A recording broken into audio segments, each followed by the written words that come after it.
everybody, it's Kara here, also known for you guys watching on my Dragon Ball page, Saiyana Brief. So doing the usual little spiel for that. If you guys like this video, well, whatever page you're watching it on, feel free to subscribe, ring the bell, check out more of my stuff, etc., etc. If you guys watching on my Dragon Ball page, you guys can also, my Dragon Ball YouTube, Saiyana Brief. You can also check out more Dragon Ball stuff on my Dragon Ball Facebook community page, Just Saying, at facebook.com/justsaying4716. And you can also follow me on Twitter at SantaBrief. Okay, so I was kind of planning on doing this video back in November. Then I was thinking of doing it in May, but having it only be on my Kara's Talk channel. But with all the recent stuff that's been going on Twitter and whatnot, I felt compelled to record it tonight. There's just been a lot of stuff going around with the allegations that are popping up against, I'm probably not going to say his last name right because I never do, Vic, how do you say it? The guy who voices Broly from Dragon Ball. And then I would say probably his most iconic role is, at least for me myself, is Ed from Fullmetal Alchemist. For some reason I cannot say Vic's last name right. So there's a lot of stuff going around, and it actually got to the point where somebody that I haven't met yet, but they've been nothing but kind. I haven't met in person yet, but they've been nothing but kind and wonderful towards me. So I just feel that I need to stick up for this person. But not just that, I was actually sexually assaulted by a guy I had just started dating barely a few weeks earlier, back when I was in college the first time. So I have personal experience with having to deal with all this as well.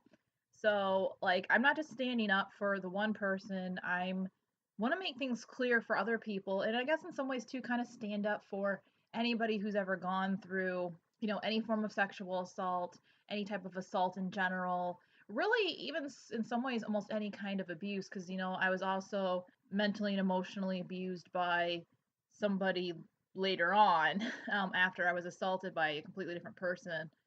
This one was also going on many years ago, and more of that stuff is for another time. And like I said, for this, I just want to kind of cover some basic stuff because there's just a lot of people that are it's just crazy right now. I'm just gonna be flat out and honest.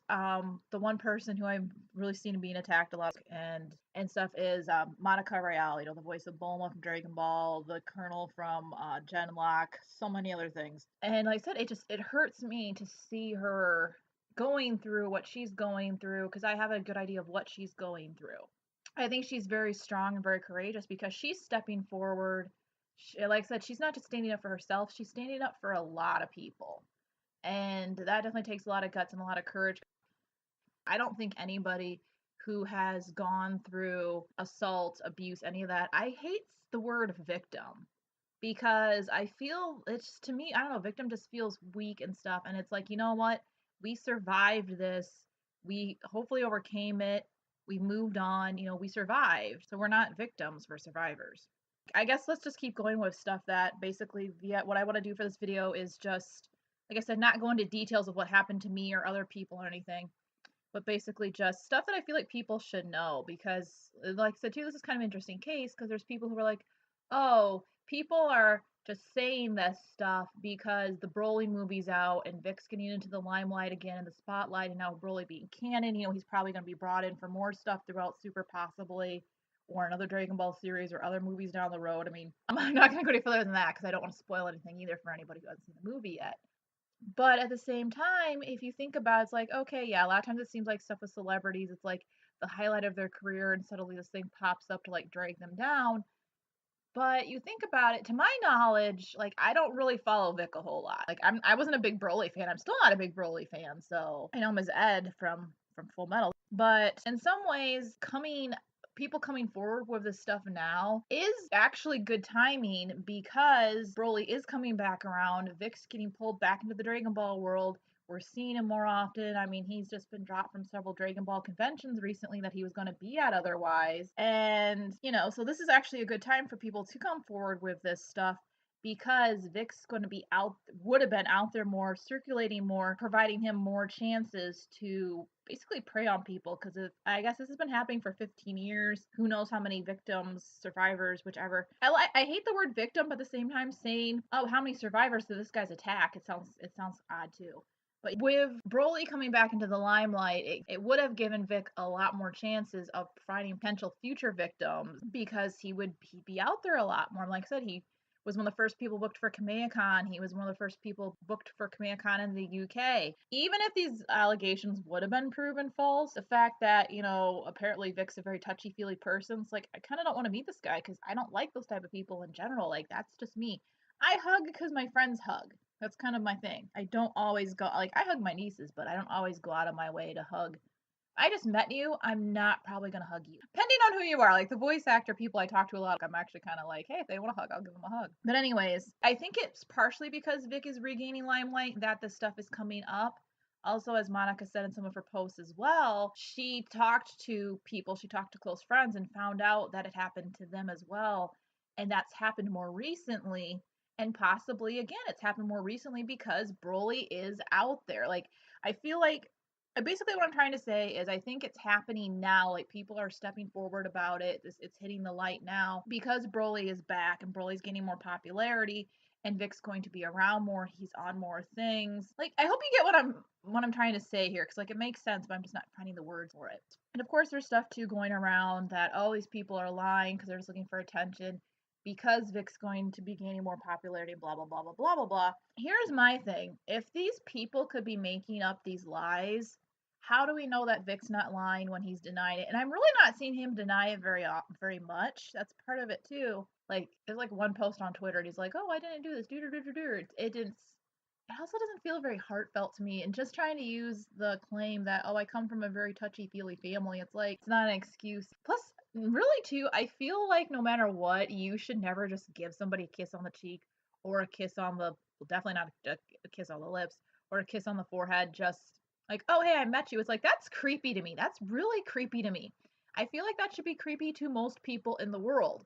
Another thing, too, that I'm seeing a lot of all these people who are like, oh, I met Vic. He was very nice. He wouldn't do this to people. I just saw him recently. He wouldn't do this to people. Just because you had an okay encounter with somebody doesn't mean that somebody else, just because he didn't assault you, didn't mean that he didn't assault somebody else. This again goes in general in any situation of assault, abuse, and whatnot. I mean, so some of it was some, a little bit of things that maybe I should have picked up on, but right and whatnot. But even with the guy who caused the emotional mental abuse, the toxic relationship, he was one of my closest friends, and I was one of his closest friends for years before anything moved beyond friendship, before, stuff went terribly wrong. And even now, years later, like I still once in a while, it's hard for me to think sometimes or to realize like that everything that happened because I didn't know that about somebody that I was super close with for years before I became involved with them. I had no idea that he was a womanizer. No idea. And, if an everyday average person can do that, I'm pretty sure a guy who acts for a living really is really good at that. And plus, too, if somebody assaults, abuses, whichever, every single person they meet or every single female that they meet, they would get caught much earlier and much easier than they do because I mean, hello, everybody would be like, it would be happening all the time. They're smart. They know what they're doing. They're smart. They will, they're not going to do it to every single person. Again, too, they're smart. They have to know how to play the game, especially if they go a very long time. Like with Vic, it sounds like it's been 15 years at least. So who knows? There could be hundreds. There might be four. We don't know. There could be some before. He could have even maybe, assaulted somebody from his high school days or his grade school days even, it is a very tricky subject. And even too, you have to figure out even what it is because like, okay, my situation, I had just turned 22. I was my first time in college.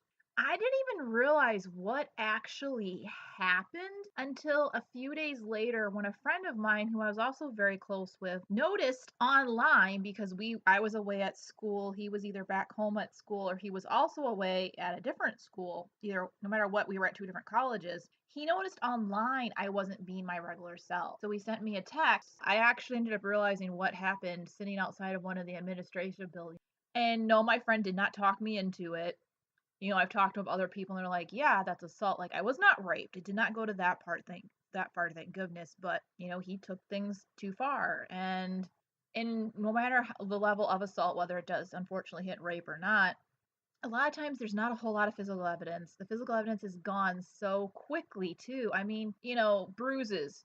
How are they going to know? How is a doctor going to know for sure how you got bruises? I mean, some bruises are, you watch the forensic shows and stuff on TV, they can kind of figure things out a bit, but it's still somewhat limited. Basically, what it comes down to in cases of assault and a lot of times abuse in general is word against word. Even if it's reported within like 2 hours of it happening, a lot of times it's still word against word. And a lot of times, like with my assault, he did not believe he did anything wrong. We did end up talking about it, like, I don't know, 6 months or so down the road. Because he stalked me for a while too. He even stalked me after we talked about things. He even stalked me like after I was done at NIU and went back to NIU years later, and he was no longer at NIU. He stalked me for a little bit. But yeah, I ended up talking to him about it one time, like online, and he did not believe he did anything wrong. He actually tried to talk me into saying that I wanted it. He's like, "Oh no, you wanted it. This and this, you wanted it." And it's like, "No, I did not." It's like, "I told you to stop and you didn't." And that's where it draws the line. No means no. It's time to sink in when tragic things happen to you sometimes. Like sometimes, you lose a loved one very suddenly and unexpectedly. It takes time for that stuff to sink in. And unfortunately, sometimes in cases with like assault and stuff, by the time it sinks in, by the time you realize what happens, like I said, physical evidence is gone. Whatever little maybe physical evidence there was to start with. So it's a very, like I said, it's hard to prove anything. So a lot of things don't get reported because it's just you feel so small because you have just been violated in some shape, way, or form. You feel helpless. You feel weak. You feel so insignificant. You don't trust anybody. Like, I didn't even trust super close guy friends that I know would never have tried anything with me. I didn't even trust them. Like, I think maybe for like guys in my life, I trusted like my dog and my dad and my grandpa, and that was possibly about it. I mean, even the guy friend who was the one who had me, who was talking with me and helped me to realize what had happened, he's several years younger than me. He's like a little brother. I fully didn't trust him for a while. So it's like, to go to complete strangers, and plus two, you report it, you have to relive it. Not only is your mind already making you relive it enough, but then you have to go and, tell courts, tell complete strangers, have everybody you've ever met know what happened to you. And I'll give credit to anybody who reports and does these things because I didn't. And it's one of my biggest regrets because looking back on it, even now, he said something to me one time and it made me realize it's like, you know what? I probably was not the first. And then that means I probably wasn't his last. And that's one thing that to this day kind of makes me mad because I could have prevented it happening to somebody else. And anybody who was assaulted because I didn't report my assaulter, I apologize. But I mean, like I said, it's just you feel so violated, like every essence of your being. You feel dirty, you feel wronged, and it's like you don't want everybody to know. And one thing too for mine was I lucked out. The very few people who knew in the early days, the very few people who learned over the years before I came very out and open about it within the past, I don't know, 5 years or so. I lucked out. I had a very good support system. I had a friend who, well, I was friends with the brother too, but she's like, yeah, he called me at like 3 o'clock in the morning. He was about ready to go and find this guy and stalk him down and probably kill him because of what he did to you. And it's like, wow, like so I had some insanely supportive friends. But then with the case with the mental and emotional abusive guy, I lost friends because they took his side because they'd never seen that side of him that I've seen and that other people that he's used and abused have seen. So they don't believe it. They took his side. Even though neither of us ever asked people to take sides, there's people who don't know that side of him. So they only know him as the nice guy. So that's what they believe, even though that's not completely who he is or was. And same situation with Vic. And going on with that too. Oh, so finishing up the one thing with reporting, there's so much more to consider. Like, you can't just go and yell at somebody, oh, you were abused 10 years ago. Why didn't you report it then? Why are you only doing it now? It takes time to deal with it. And like I said, it's a very personal matter that unfortunately to take to the court makes it a very public manner. After you've already been violated, then you get basically kind of like mind raped over and over again. So it's a very sticky situation in that as well. I mean, like I said, major props to anybody who ever comes forward and does take it to the police and stuff. And I really hope stuff came about it and that it was stopped. But if you didn't, I don't blame you because I didn't. And like I said, those are my reasons. I didn't want everybody to know. I just wanted to forget about it and move on with my life. That's what I wanted to do. Then the other point too I wanted to make, there's a lot of people out there who are just like, they think it's unfair that Vic's getting dropped from these shows and these conventions and all these different things. And they're wanting to take Vic's side and not the survivor side because, well, like I said, there's the ones who have met him and be like, oh, well, I met him and he didn't try anything. Maybe you're lucky. But here's a couple things. One, a character is not the person who plays the character. Just because he voices nice characters doesn't mean he's a nice person. Like I said, he could be very good at acting and stuff too, but taking his side over the survivor side just because you idolize the character, the voice actors are not completely their characters. And I want to say completely because some really do. I've seen multiple interviews with Sean Schimmel, and I mean, he or even to Sunny Strait, some of his mannerisms. I've seen Chuck Cooper at a convention before, and too, some of his mannerisms and stuff as like some of his characters. Some same with other ones and stuff. So you do kind of become your character, but I'm going to say that in states where, or in situations where you've played that character a lot. Sean Schimmel has voiced Goku for about 20 years. Sunny Straight's been doing Krillin for 20 years. When you've been doing the character for a very long time, the situation with Vic for Broly, he's done what, 4 movies? That's it. We haven't seen Broly since like what, to the 90s? I don't know, maybe early 2000s, I don't know. But just because, you hero worship the characters doesn't mean that their voice actors are like perfectly innocent. I mean, in a way, I think it's kind of weird because I feel like actually Broly could actually be a good representation of who Vic is. Again, never meeting the guy, but it's just, he can be this nice, kind, gentle soul, but then there's the monster side to him. I definitely believe these people because knowing now at least who one of them is, she doesn't seem like the type of person to lie about this stuff. I mean, plus two, why would you want to put yourself through this hell and make up a lie that you were assaulted if you weren't? I know, it's something that you can't understand unless you've been through it.